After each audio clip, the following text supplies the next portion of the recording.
அனைவருக்கும் வணக்கம். நான் என் பேர் ஸ்மேக்ரின் ஆண்ட்ரோ.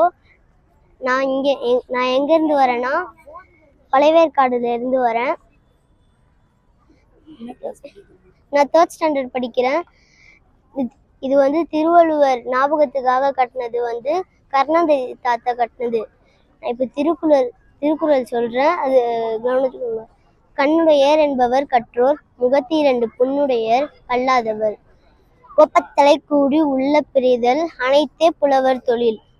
புடையார் முன் இல்லார் போல் ஏக்கற்றும் கற்றார், கடையாரே கல்லாதவர். இவன் ஒரு திருக்குறள் சொல்லுவான். அனைவருக்கும் வணக்கம். என் பேர் மகிமை மேரி. நாங்கள் ராயபுரத்துல இருந்து வரோம். எங்களோட நேட்டிவ் பழவேற்காடு. நாங்கள் இங்கே தான் டி நகர் ஜிஎன் செட்டி ரோட்ல ஒர்க் பண்ணுறோம். என்னோட கொலீக் சொல்லி தான் இந்த இடம் எங்களுக்கு தெரியும். வள்ளுவர் கோட்டம்ன்றது தான் தெரியும். ஜஸ்ட் இங்கே வந்த பிறகு தான் தெரியுது இவ்வளோ பிரம்மாண்டமாக இருக்குதுன்னு. சென்னையில் இவ்வளோ ஒரு பெரிய பிரம்மாண்டமான இடத்த இதான் ஃபர்ஸ்ட் டைம் நாங்கள் இங்கே பார்க்குறோம்.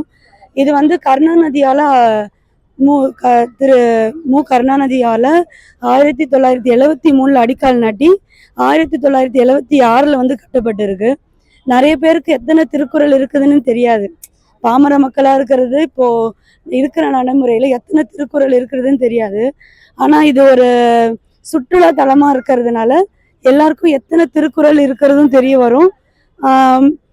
என்னென்ன அதிகாரங்கள்ல இருக்கிறதுன்றதும் இது மூலம் தெரிய வருது. மொத்தம் திருக்குறள்ல 1333 திருக்குறள் இருக்கு. 133 அதிகாரத்துல இது இருக்கு. தேங்க்யூ.